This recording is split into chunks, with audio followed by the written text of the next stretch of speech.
Good morning, sweet friends.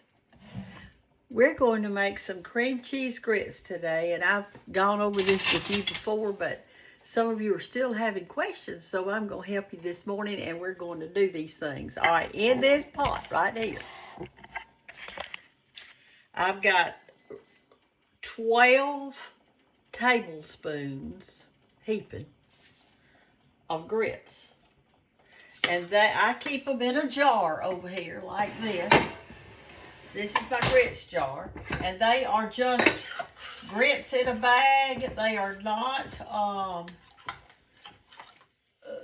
they're not instant grits or anything like that. They're just grits. That's all I know to say. I got them in a really big bag. It must be a 3-pound bag or something like that. And I put them in about, this is about maybe 6 cups of water. But the water really doesn't matter too much because we're going to cook them for a long time and we're going to cook them down. I put a whole stick of butter in here, which is melted right now. And this is salty butter. So I'm going to let this come to a boil.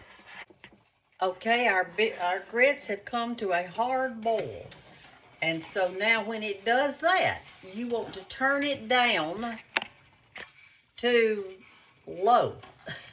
I'm going to turn mine down to 2, okay? When it comes to a hard boil, you want to turn it down to number 2. I've not put any salt or anything in it right this second, okay? I've not done that. I've just got it on number 2. Now, this is something very important that I'm fixed to tell y'all. You have to get you a spatula that is hard, that doesn't move easy. See, that one doesn't move easy. And so here's the reason. Grits will stick.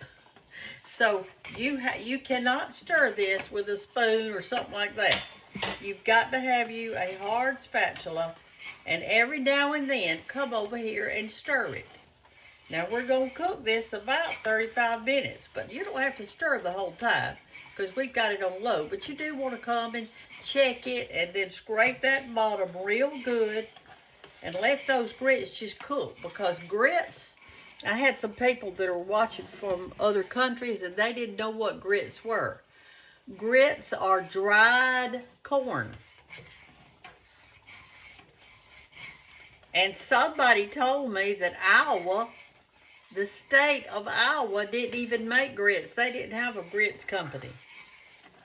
I said, what do you do with your grits? With your corn? Since they're the corn state, they said, we feed it to the hogs.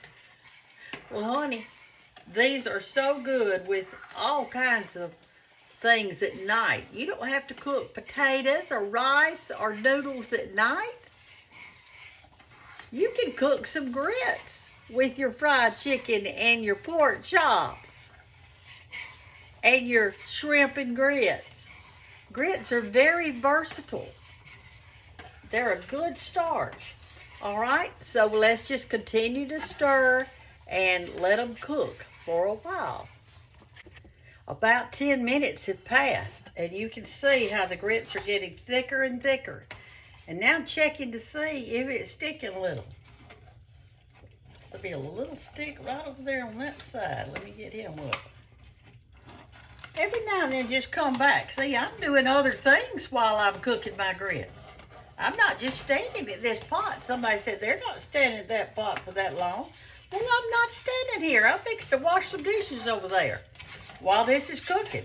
There's all kinds of things you can do while it's cooking. Just come over every now and then and give it a quick stir, darling. Okay, y'all, they're getting thicker. And so this is when they really want to stick. So I'm just taking my spatula. I'm turning on the opposite side. I'm not going like this. I'm turning it over and just gently scrape the bottom to make sure that all those grits on the bottom are coming up to the top. And it's getting thicker and thicker. Remember, we got one whole good stick of butter in here. If you're cooking for a real big crowd, you have this whole pot full. I'd put in 2 sticks.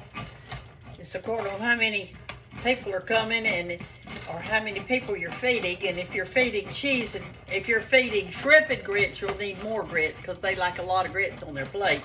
And then put the shrimp on top of it.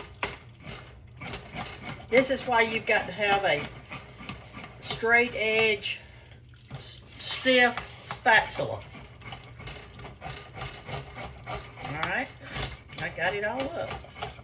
See how they're getting real thick and good? Tender, tender. And I'm over here doing something else, see, while this is cooking. I bet y'all know what I'm doing, don't you?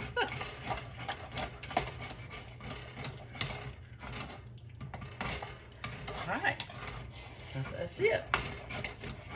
Let it sit there a little bit more now. Okay, now we're on our last step of the grits. And I came over here every now and then and I stirred them. And I want you to look at how thick and pretty they are. Get a spoon. Here they are. Good grits. They're about that consistency right there. And it's this time that you put in some milk if you want it. You do not have to use milk, but you can. I'm going to put in a little milk just for flavor. It makes it taste good. You cannot put your milk in before this, and here's the reason. Milk scorches. Stir it around a little. Get your milk mixed in there real good. If your grits are too thick, you can add more milk. Mine aren't. They're just right. See how pretty they are? All right, now then, at the very last, this is when you add your cheese. If you add your cheese before, it's going to stick so bad you won't believe it. So wait till the grits are tender and done, and then add your cheese. I'm going to add a whole block of cheese today because I cooked a lot of grits. Or you can add a processed cheese. Or you can add sharp cheese, whatever kind of cheese you want to do. Now here's how I do it. I pinch mine off like this. I've been letting this sit out the whole time that my grits have been cooking, so it's real soft. This kind of just gives it a jump start, okay?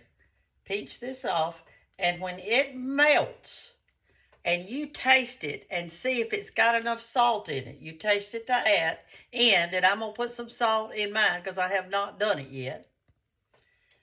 But your butter was salty. This probably has a little salt in it. Let me wash my hands. They're so gooey. Boy, my grandmother loved cream cheese. Now, she loved it. She thought that was the cat's meow. All right, take your spoon. You don't have to use your spatula anymore. And start mixing that in. And every now and then, just come over here and stir it. It's still on low. I got it still on 2. Until your cream cheese is completely melted in there. You can break it up a little bit if you see a clump. It's getting really soft. Push it up against the edge. Mash it. And it's ready. Now, y'all listen. You need to make you some grits. They are so good. And they're good in the wintertime at night. I like to have breakfast at night. Do y'all like to do that? In the winter, just fry some eggs and some bacon and whatever. And have you some grits. That is a hearty supper in the cold winter time. But if you want to fry you a pork chop or some chicken, let me tell you this. If you fry your pork chop or your chicken, use that grease, whichever one you happen to fry, to make you some pork chop gravy or some chicken gravy. And when you get your little serving of grits on your plate, put gravy on top of it. That is so good. All right, that was your grits tutorial. And they are good. You don't remember. You don't have to cook potatoes, rice, or noodles at night. You can change it up. I love y'all. Are you already doing grits at night? I'd like to know. Have a great day, little babies. Y'all just get out and do some fun stuff. Enjoy your life. And remember, my last book is named Live Each Little Moment, y'all. Because today will be filled with little moments all day long. Love y'all. Bye-bye.